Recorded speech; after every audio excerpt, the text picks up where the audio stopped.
Situació de Barcelona a principis de segle.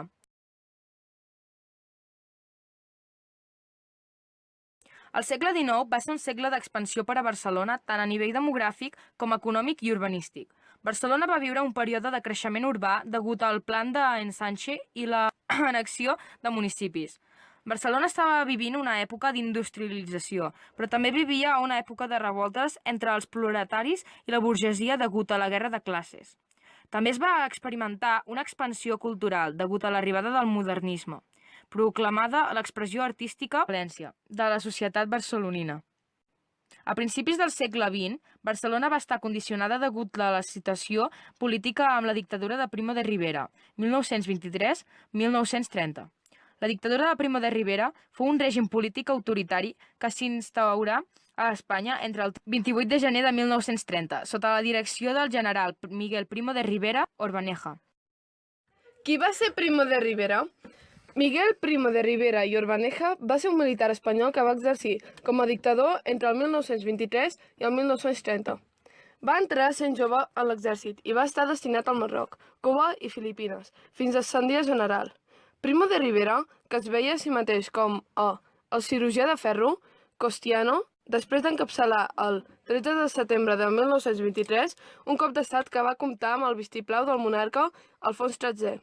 Va deixar en Constitució en 1876 i va instaurar una dictadura en la forma d'un directori militar entre el 1923 i el 1925, el qual va seguir un directori civil presidit per ell mateix entre el 1925 i el 1930. Durant el transcurs de la dictadura, en el context d'un cicle econòmic exterior expansiu des del 1924 fins al 1929, es va produir creixement econòmic i es va desenvolupar una política intervencionista i proteccionista, amb inversió en obres públiques i infraestructures. Primo de Rivera va aconseguir encarrilar el problema del Marroc gràcies a l'operació del desembarcament del Hudeimes. El 1925 i el 1927 va fundar l'Assemblea Nacional Consultiva, considerada la primera cambra de caràcter corporista a Europa. Durant el període d'entreguerres, que arribaria a elaborar un avantprojecte de constitució de caràcter antiliberal i autoritari. Cada cop més impopular, va dimitir el 28 de gener de 1930, després de perdre el favor del monarca i de l'exèrcit. Es va traslladar a París, on va morir poc més tard. Barcelona segle XX. Al segle XX, el creixement de la ciutat va ser el fet més important. Entre 1920 i 1930 es destaquen obres de pavimentació, clavegueram, electrificació i la inauguració del metro. A més de ser una ciutat basada en la indústria tèxtil, s'expandeixen la metal·lúrgia i la química. Un bon exemple va ser la maquinista. Dictadura de Primo de Rivera, 1923-1930. Era comienzos del siglo XX. La inestabilidad política y la agitación social atemorizaban el país. El sistema político de la Restauración, en el cual los partidos dinásticos conservador y liberal, en el que se turnaban en el poder de forma pacífica y pactada, estaban fragmentados.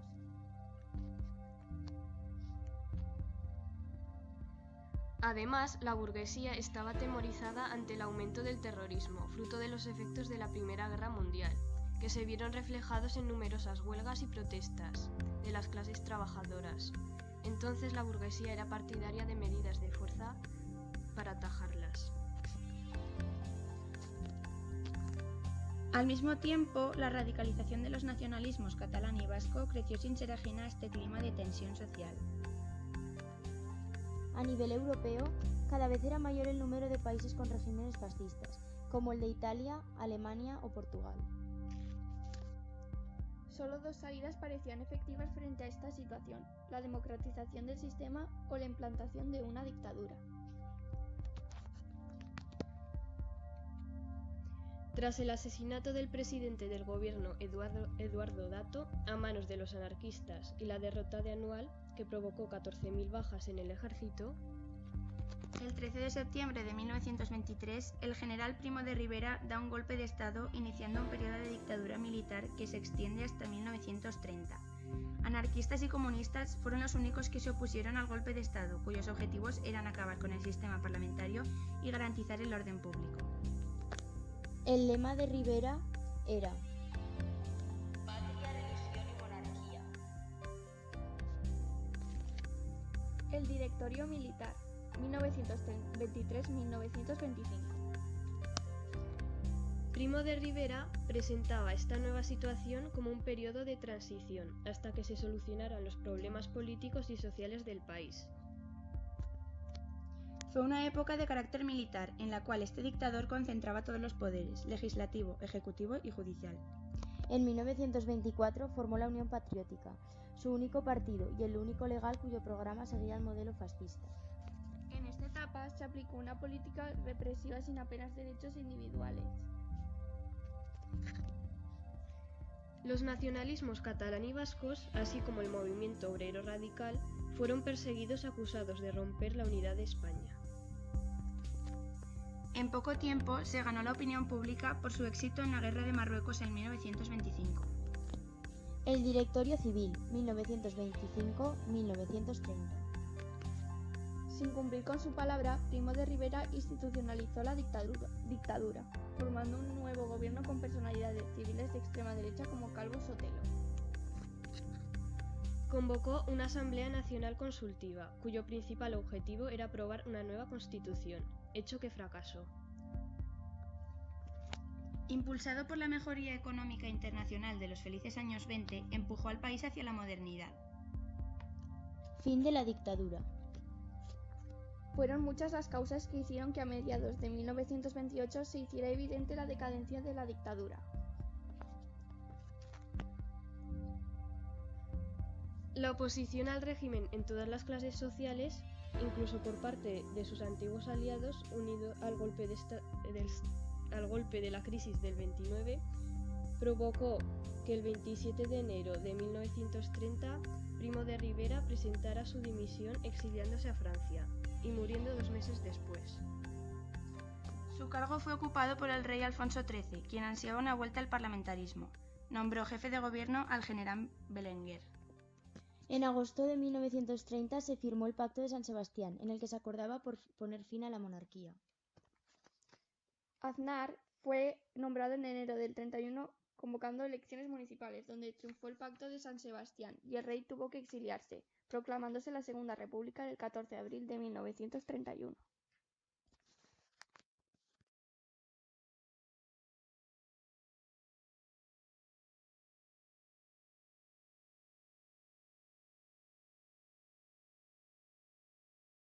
El 1931 es va recuperar la democràcia i amb aquesta es va formar la república. Amb la victòria de Franco es va implantar una dictadura. La guerra es va notar a la gran ciutat amb bombardejos feixistes efectuats per l'aviació i de l'espanyola i la marina. Amb això, l'Ajuntament de Barcelona va perdre poder, ja que estava totalment sotmès al poder militar. Va créixer la repressió i la fam. El nombre de barraques era superior a 15.000, on hi havia immigrants vinguts d'altres zones d'Espanya, fugint de la misèria davant de la indiferència del règim. Durant la dècada dels 50, més de 4.000 persones arribaren a Barcelona i el seu cinturó industrial. El segle XX de Barcelona va estar marcat per la constant tensió política, amb la dictadura de Primo de Rivera, 1923-1930, la fi de la monarquia, el 1931, i l'arribada de la Segona República, que va acabar amb la Guerra Civil i va ser substituïda per la dictadura. El progrés tant econòmic com social va donar a Barcelona una importància que la va portar a convertir-se en una gran urbanització, tant a nivell espanyol com europeu. En aquest segle, Barcelona va presenciar una gran onada migratòria. Si al 1900 hi havia 530.000 habitants, al 1930 quasi s'havia duplicat amb 1.900.000 habitants. La restauració borbònica. Les enfrontades. El bàndol republicà es va dividir en dos sectors, els sectoristes i comunistes, que plantejaven davant de tot. En definitiva, la restauració representa el triomf de l'opció liberal, moderada. La intenció dels polítics liberals de la restauració era construir i consolidar un estat políticament i jurídicament fort, capaç de defensar i garantir els interessos dels propietaris i dels diferents grups econòmics que dominaven l'estat. De fet, volien contrarrestar i neutralitzar el perill que representaven per l'ordre socioeconòmic establert els corrents ideològics republicans, nacionalistes, marxistes i anarquistes. La restauració es divideix en dues grans etapes, la restauració monàrquica i la gran crisi de la restauració. La Setmana Tràgica. Es coneix com a Setmana Tràgica les revoltes populars que succeïren a Barcelona i altres ciutats industrials catalanes entre el 26 de juliol i el 2 d'agost de 1909. La causa detonant del conflicte fou la lleva de reservistes que va fer el govern espanyol per un reial decret el mateix juliol de 1909, per tal d'enviar tropes a Melilla. El sentiment d'injustícia s'incrementava pel fet de que els fills de les famílies riques podien comprar l'excepció d'incorporar-se a files si pagaven 1.500 pessetes, uns 9 euros, una quantitat fora de l'abast dels obrers de l'època que cobraven només 5 pessetes al dia. Els resultats d'aquesta setmana va ser la declaració de l'estat de guerra i forta repressió policial, procés militar contra 2.000 persones, 2.000 exilis a França, forta repercussió internacional i dimissió del president Antoni Maura. Van haver-hi entre 90 i 120 morts i més de 400 ferits. Els participants d'aquesta revolta va ser l'aixecament popular, amb el suport parcial d'alguns partits i sindicats, com el Partit Republicà Radical. Alguns dels impulsors van ser Francisco Miranda, Antoni Fabra i Ribas, Miguel Villalobos Moreno, etc. Finalment, l'última conseqüència, però no per això menys rellevant, es va batejar a Barcelona com la Rosa de Foc, arran dels fets esmentats, on hi van haver-hi moltes revoltes causades per la lleva de reservistes per fer tropes i portar-les a Melilla. La CNT va ser fundada al Saló de les Belles Arts de Barcelona el 30 d'octubre de 1910, a partir de la unió de les societats obreres no vinculades a les corrents socialdemòcrates. Va néixer arran de la Setmana Tràgica. Les prostitutes i els transvestits van lluitar amb el bàndol dels antifeixistes reclutats i reclutades pel Sindicato de Mujeres Libres.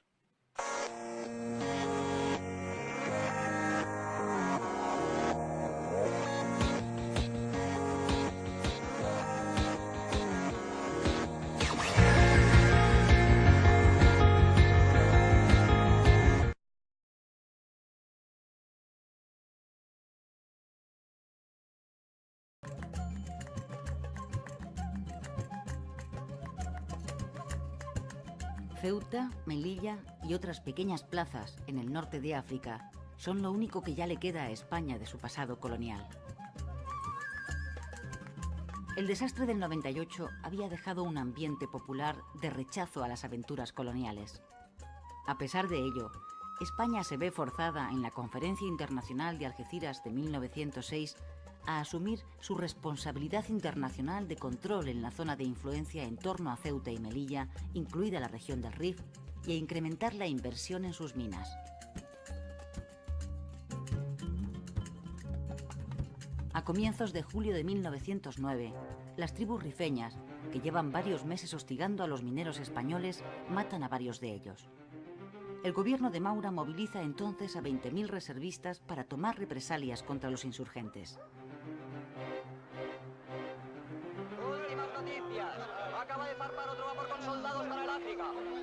Los reservistas embarcan en Barcelona. Son soldados que ya han hecho el servicio militar al no haber podido pagar las 1.500 pesetas necesarias para librarse.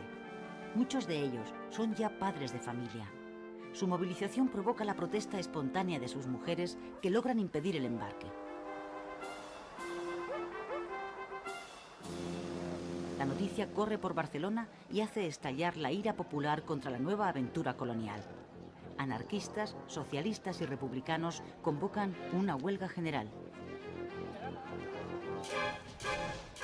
El 27 de julio, las tribus rifeñas atacan por sorpresa a las fuerzas españolas cerca de Melilla, en el conocido como Barranco del Lobo.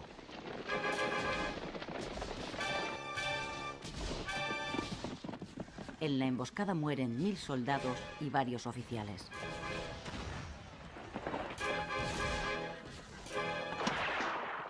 Son los escolapios de San Pablo. Los han incendiado. ¿Cómo? ¿Qué? ¿Los escolapios? Adoratrices, agonizantes, arrepentidas, asuncionistas, beatas dominicas, carmelitas, concepcionistas... Redentoristas, Ancha 38. También está en la lista, hay que incendiar el convento. ¿Y la iglesia?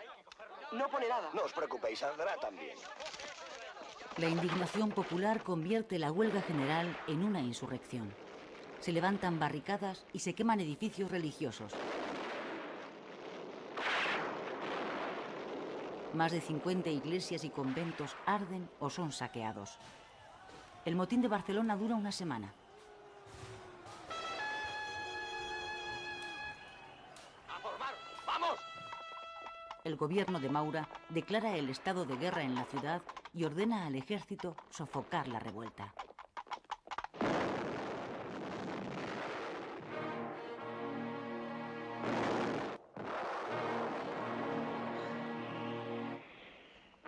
La semana trágica se salda con 113 muertos. De ellos, 104 son civiles y 9 son militares. Una vez sofocado el motín, se producen 2.000 detenidos. 5 son condenados a muerte por los tribunales militares.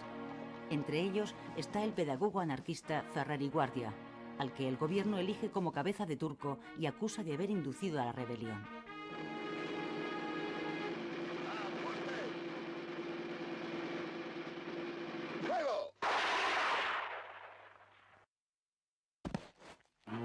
Tras el fusilamiento de Ferrer, la izquierda europea y americana, que le considera un mártir del pensamiento libre, organiza una intensa campaña de protesta internacional contra el gobierno español. Se producen centenares de manifestaciones. Solo en la de París se concentran 50.000 manifestantes. En España, los liberales, que hasta ese momento habían apoyado al gobierno, deciden sumarse al frente antimaurista ya existente, formado por republicanos, socialistas y anarquistas, y organizan manifestaciones por todo el país pidiendo la dimisión de Maura. El rey cede ante la presión, le retira su confianza y llama a los liberales para formar nuevo gobierno.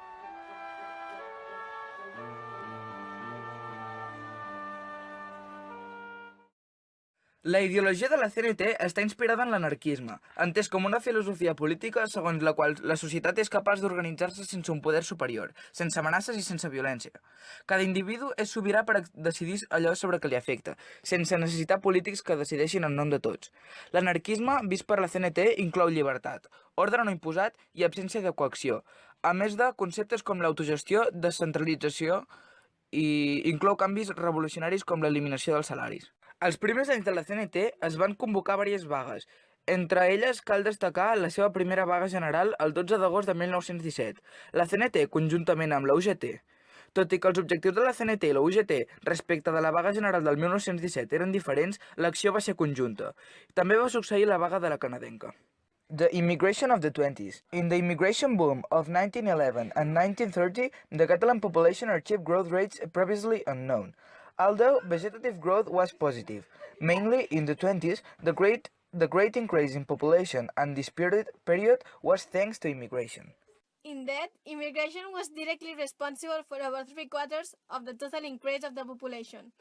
Between 1911 and 1920, Catalonia's population grew more than double what it had done in the previous 10 years, and received a number of immigrants more than 6 times higher.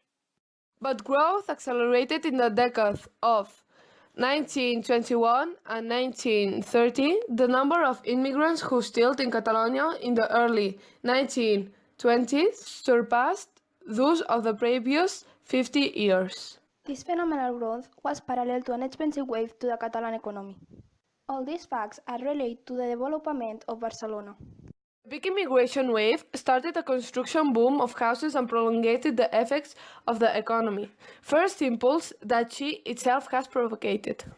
The great wave of immigration in the 20s coincided with an impressive wave of Catalan industry, led by the expansion and metallurgy, chemical, cement, construction and other industries to lower volume, despite the deficit of the cotton industry. José Buenaventura d'Urruti d'Humans. Buenaventura d'Urruti va néixer el 14 de juliol del 1896, a Lleó. Dirigent anarquista espanyol, una de les figures llegendàries de l'anarquisme. Fill d'un obrer d'ideologia socialista. Va treballar des dels 14 anys com a mecànic ferroviari. El 1913 es va afiliar a la secció metal·lúrgica de la Unió General de Treballadors, la UGT.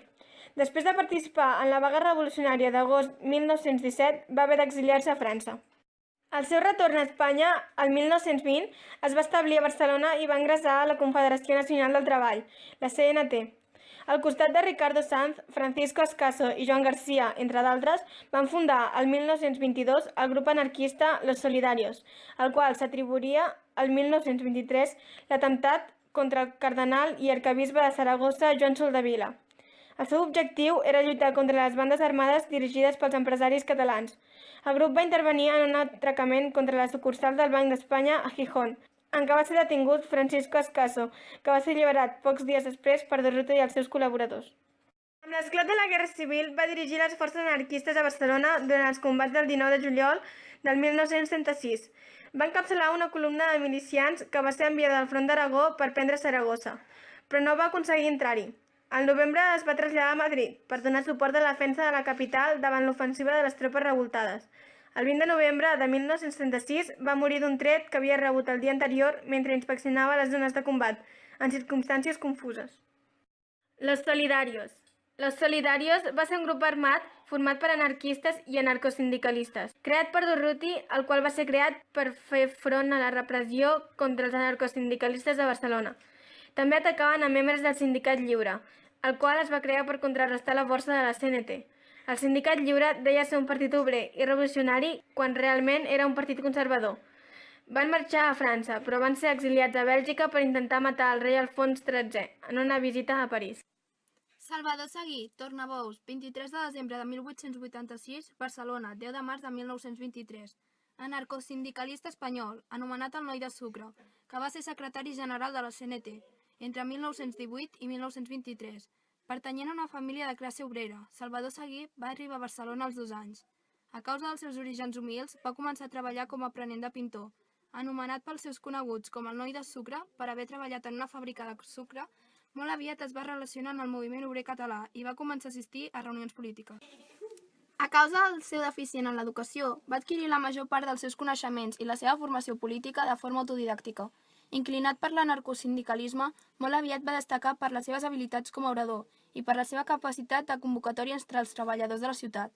Després de la celebració del 1908, a la ciutat de Barcelona, del Congrés Obrer, la seva idea de l'entreteniment entre tots els treballadors va tenir com a conseqüència el naixement de la Federació Regional d'Obrera Catalana. Membre de la directiva de la Solidaritat Obrera, va participar activament en l'organització de la resistència dels treballadors durant l'anomenada Setmana Tràgica de Barcelona, 1909. Nomenat secretari de l'Ateneu Sindicalista, durant els anys de la Primera Guerra Mundial va recórrer tota Espanya fent conèixer el seu ideari. El 1918 va ser anomenat secretari general de la CNT. A finals de l'any 1919, els acords que s'havien signat no es van complir del tot, per lo que van fer una vaga fins a aconseguir resultats definitius. Va ser detingut el 1920, al costat d'altres líders sindicalistes. Van ser conduïts a la presó de la Mola, situada a la localitat. Durant els anys que va romandre a la presó, va continuar amb el seu ideari polític i va escriure Anarquisme i sindicalisme. Després del seu alliberament, el 1922, va morir assassinat pels pistolers de sou de la patronal el 10 de març de 1923 a un carrer barceloní, mentre es passejava amb Francisco Comas. Vaga de la canadenca. Vaga que passà a Barcelona entre els mesos febrer-març de l'any 1919.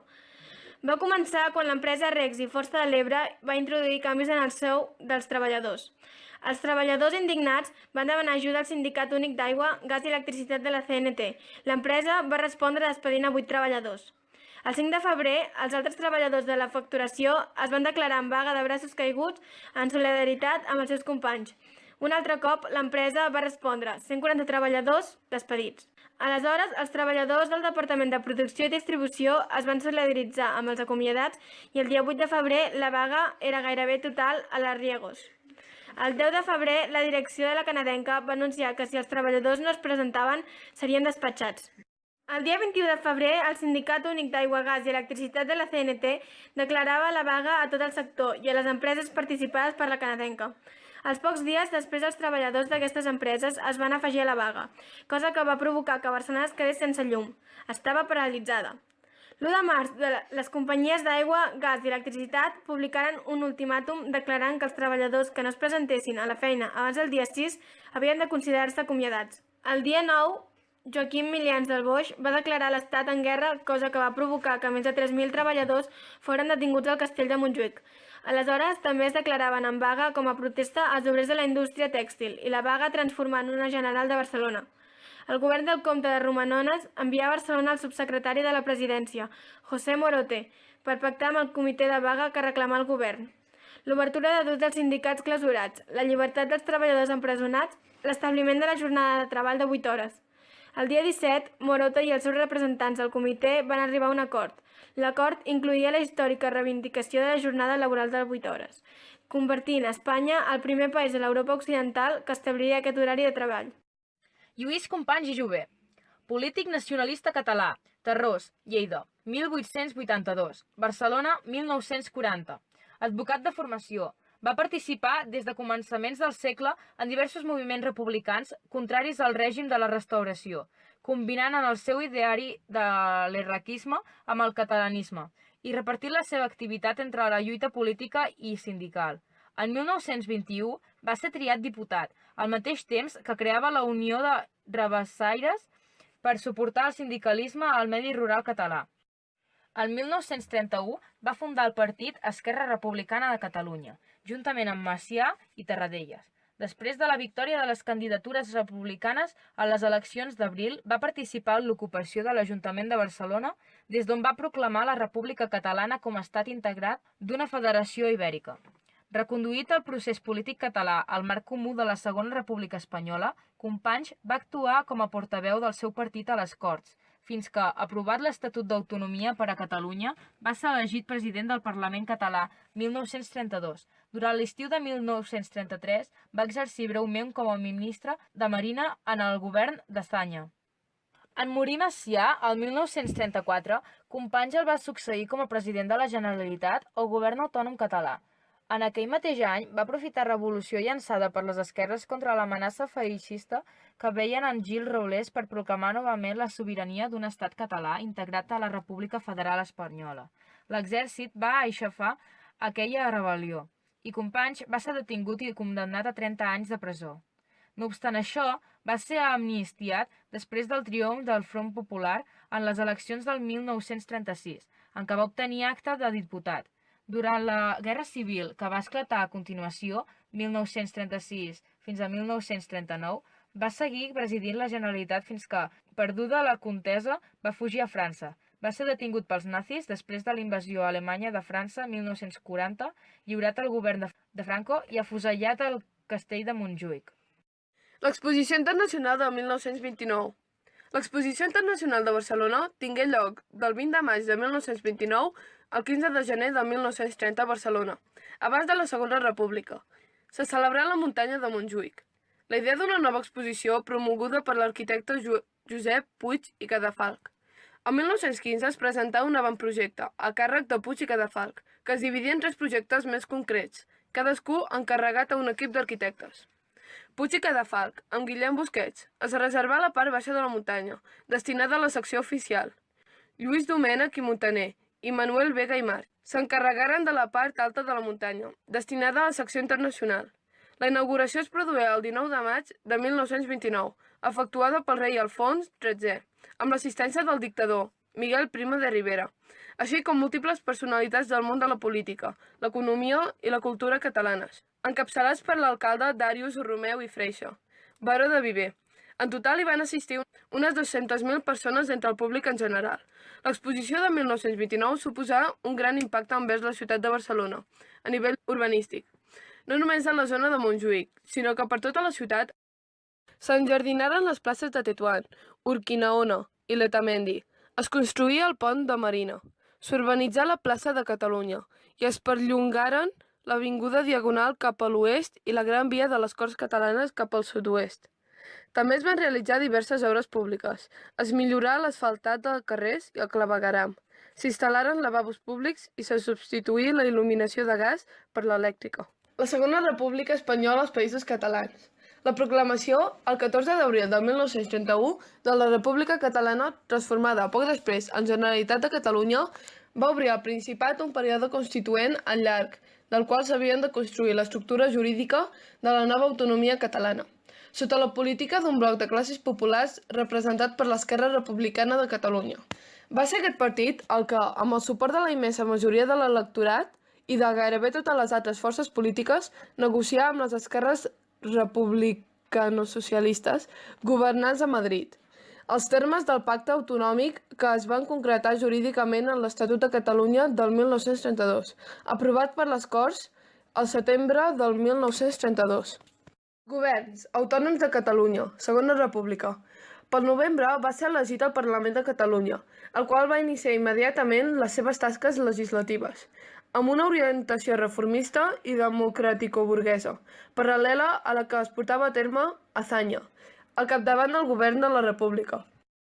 El tom conservador de l'electorat espanyol pel novembre del 1933 i l'accés al poder central d'una centradeta sovint hostil a l'autonomia va posar, però, el govern d'esquerres de la Generalitat en una situació difícil i va obrir un conflicte latent entre els dos poders. Simultàniament, a Catalunya, les masses obreres havien perdut, ja que inicials esperances en el nou règim i l'anarquisme realitzaven diversos intents insurreccionals i s'agreujaven encara més les conseqüències socials de la crisi econòmica mundial. L'aprovació del Parlament de Catalunya de la llei dels contractes de conreu, que millorava la situació dels treballadors agrícoles, va alliberar l'oposició de les dretes autòctones, encapçalades per la Lliga Catalana, i va provocar un enfrontament polític i constitucional amb el govern de la República, que va intentar el Tribunal de Garanties Constitucionals retallar l'abast de l'autonomia. La forta repressió subsegüent al fracàs d'aquell intent, la suspensió de l'Estatut i l'entrada en funcions d'una paròdia d'autonomia regida per les dretes van facilitar l'acostament entre les esquerres republicanes i proletàries i la victòria del Front d'Esquerres de Catalunya pel febrer de 1936. Foren restablertes les institucions catalanes i els homes van reprendre la via del reformisme burgès, i es va obrir un breu període de pau social i política, que és quan algú parla de l'oasi de Catalunya, que va ser violentament interromput per l'aixecament militar feixista del 19 de juliol i la Guerra Civil. Al País Valencià, on les repercussions de la crisi econòmica del 1929 van ser també considerables, i l'agitació social es va mantenir tot al llarg del període. L'exemple del Principat va causar diversos projectes d'estatut d'autonomia, que no van callar per les rivalitats entre les forces polítiques promotores. L'ensorrada parcial del blasquisme. Complicat en els escàndols del Partit Radical, 1935, facilitar el triomf del Front Popular, però durant els mesos següents es creà, especialment a València, un ambient prerevolucionari, que havia de culminar en l'aixecament del juliol. Tant a Mallorca com a Menorca, la república s'instaurà sota l'hegemonia de les esquerres burgeses, vencedores de les primeres consultes electorals, però que no aconseguiren de tirar endavant el projecte d'Estatut Autonòmic Balear del juliol del 1931. Tanmateix, l'evolució conservadora dels radicals i les divisions al si del moviment obrer, entre altres factors, facilitaren l'èxit de les dretes reorganitzades el 1933, èxit confirmat pel febrer del 1936, les quals afavoriren àmpliament el triomf a Mallorca dels militars revoltats el 19 de juliol. L'origen de la Guerra Civil. En el 16 de febrer de 1936 es van celebrar eleccions generals d'Espanya. Aquestes eleccions es van presentar molts partits polítics, tant d'esquerres com de dretes.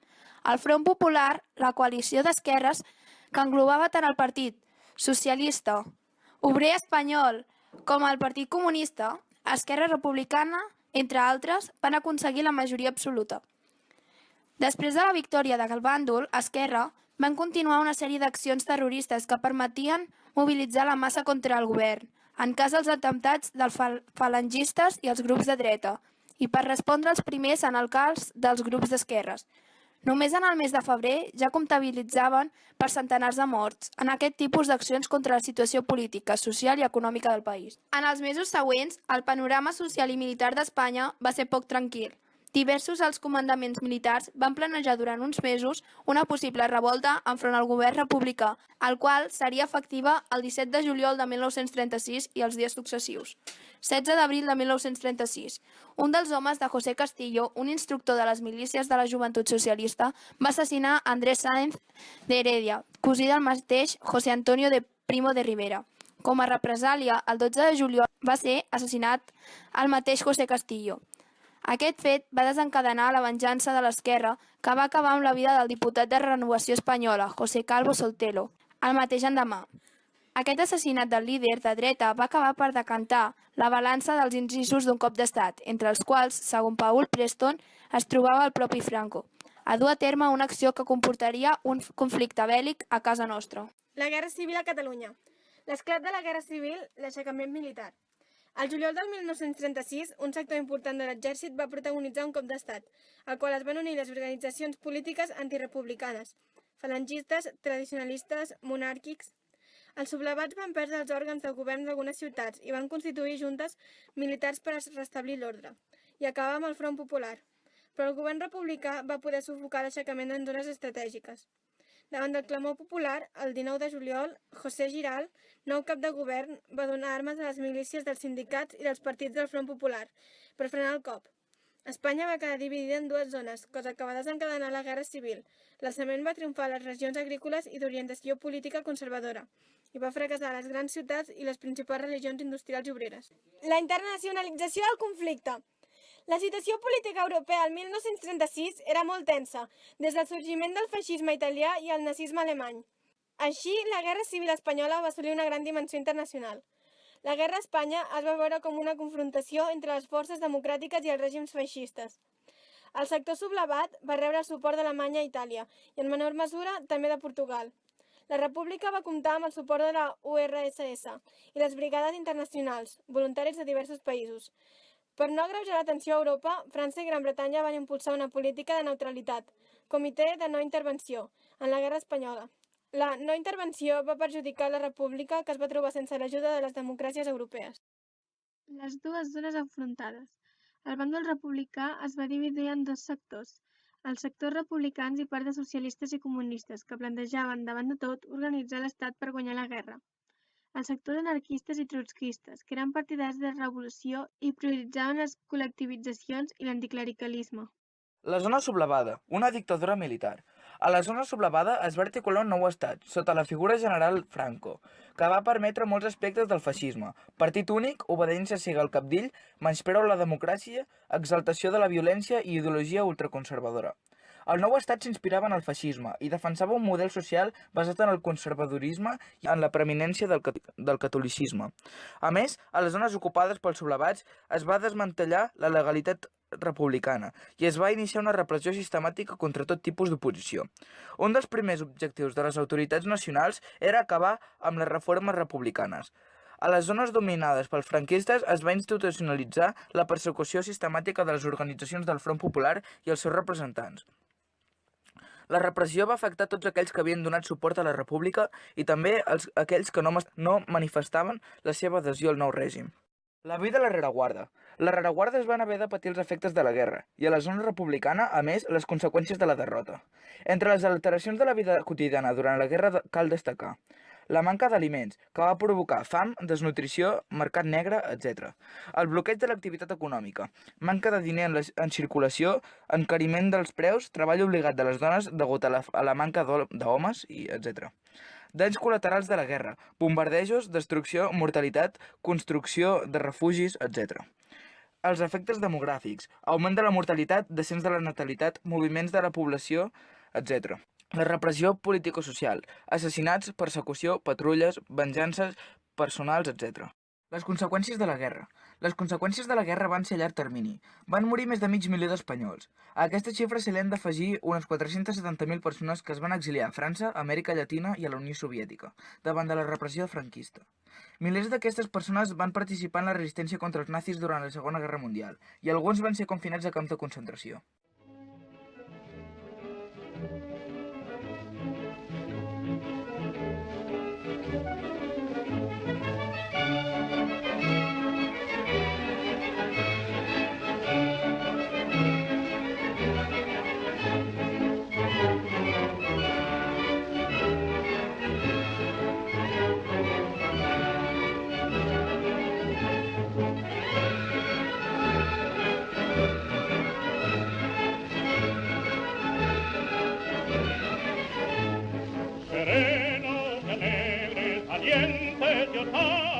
Cantemos soldados el himno a la lid.